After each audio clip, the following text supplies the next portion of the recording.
Hey guys, this is Ellie's point of view. I'm gonna just jump straight into it. When my alarm went off in the morning, I dismissed it. Elle and I had been getting up early these past 2 weeks, and I was alright with getting up early and whatnot, but since today was the big day, I was dreading getting out of bed. I sighed, closing my eyes and laying there until Mom came upstairs. Ellie, what are you doing? Come on, you should have been out of bed 5 minutes ago. She opened my closet door and pulled out a dress. Get dressed, make a good impression, since it's your first day. I sat up and rolled my eyes. Can't I stay home? No one will even notice I'm gone. Yes, they will. Now get up and get dressed, or I'll get your father in here. I roll my eyes again, and she leaves. I eventually climbed into the bed and put the dress back in my closet. I pull on a pair of white jeans and a pink t-shirt with an adorable pin on it. I don't bother to do anything with my hair. I don't feel like straightening it or anything, so I go downstairs, bring out my pancakes. This is ridiculous. What's up with pancakes? I must have been in a pancake mood when I wrote this. Elle wasn't awake. He would be going to the elementary school, so he was getting extra sleep. Mom sat down across from me and I heard her sigh. She's younger than most kids' parents. Most kids my age have parents in their late 30s or 40s. She was only 30. Ellie, I know you're mad, but I promise you'll like it. Remember, you can hang out with Leah whenever you want. I'll pick her up and drop her off as long as the parents are okay with it. I just shrugged. It's just dumb. Dad wasn't being fair when he brought us here. Mom shook her head. Ellie, I promise. This wasn't in your guys' best interest. Your father isn't selfish. He's just trying to do what he thinks is best. And that's taking us from our friends? That's expecting us to be friends with the kids in the neighborhood because we either used to be or are close in age? That's expecting us to be friends with our cousins because we're related? Elle likes the Jakes and their friends, Mom says, and I roll my eyes. Mom catches it, and she adds, Ellie, if I catch you rolling your eyes one more time, I'm going to scoop them out and feed them to you. I can't help but smirk, and a small laugh escapes. Mom smirks too, and then we're both laughing. She's not serious. Mom isn't violent ever. Dad isn't violent either. He doesn't have the build to be abusive, though. He wasn't tall, he wasn't muscular, and he didn't look menacing. I guess if it came down to it, he could probably protect us, but I've never been in that position, so I wouldn't know. Mom sighs. I think you guys will like it here. Just give it a chance. Because, Ellie, I've been in the same boat you're in now. I once thought about this place as some hellhole. I used to hate it. Look where I am. I came back. Just don't mess things up before they have a chance, okay? I didn't know what she meant by that exactly, but I suppose I'd take it. Okay, Mom, I'll be careful. I'll try to like this place just because you asked. Mom smiles and I finish my breakfast. Dad came downstairs. He hadn't heard any of our conversation. I kissed Mom's head and told her he loved her. What? That's not supposed to be I. Why does it say I? I don't remember if Google did that or if maybe I accidentally typed it. But he kissed Mom's head and told her he loved her. Then he turned to me. No, Elley, I understand you're mad at almost everyone in this house, but we can't be taking this attitude to school, okay? You'll get over it. The school's better anyhow. The education's better. You like it around here. I wanted to roll my eyes, but Mom's throat was still on the table. I know. Then I add, I don't see why I had to be here, though. You could just drive an extra mile or so, couldn't you? Dad just sighs and pulls on his hat. I know you ain't the happiest, especially with me, but I promise you this house is a good place, especially for us. You'll have friends in no time, and your cousins live right across the street. Okay, that doesn't mean I'm going to be friends with them. Dad sighs. We're never going to win, are we? I ignore him, grabbing my backpack and heading outside. When I sat on the porch swing, Nicole was on hers. She had a book in her hands, and I rolled my eyes. Good thing Mom didn't get me. A few minutes later, Dad was backing out of the driveway, leaving the cul-de-sac. I looked over at Nicole, and she was steadily flipping pages. It only took a few minutes for her to read both pages, and I was shocked. I didn't read that fast. I liked reading sometimes, but I don't read enough to speed through pages the way she was. I glanced across the street where my cousins would emerge.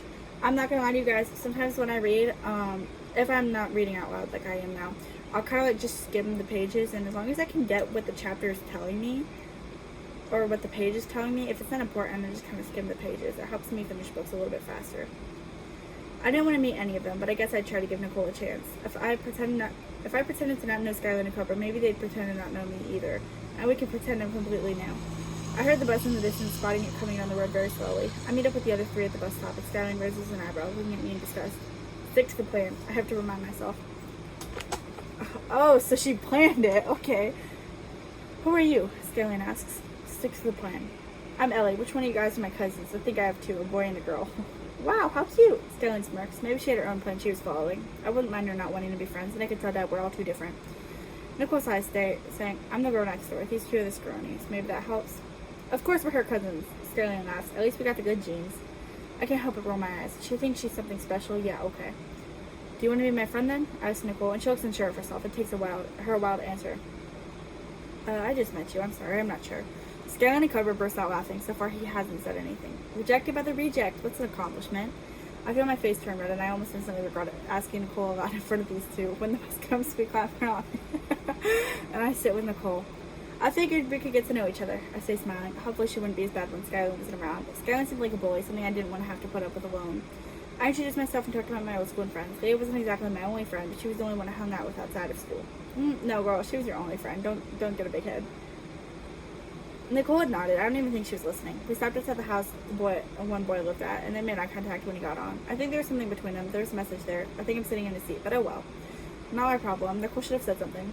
I kept talking to her, and she wasn't listening. When we made it to the school, I walked into the classroom feeling self-conscious. I didn't want to be here. I didn't know anyone. Also, kids were wearing uniforms. I didn't even own a uniform, so I was worried I'd get in trouble. Nicole looked pretty in her uniform, and she sat at her desk, pulling out a pencil and Twilight. I sat at my desk, glancing around at the kids in the classroom. Someone was wearing a hoodie and the kid was asleep. Skyline and Cooper were also not wearing the uniform, which made me feel a bit better. They were regulars around here, I guess you could say, so that must mean that the dress code isn't cracked down on too much. I was sitting in front of Nicole, and I wanted to turn around and ask her about this place, but she was new to middle school at least. When Mrs. Ellis had handed out the book and the packet for the first 9 weeks, along with the Get to Know Me packet, I turned to work with Nicole. Hey, can I work with you? I suppose.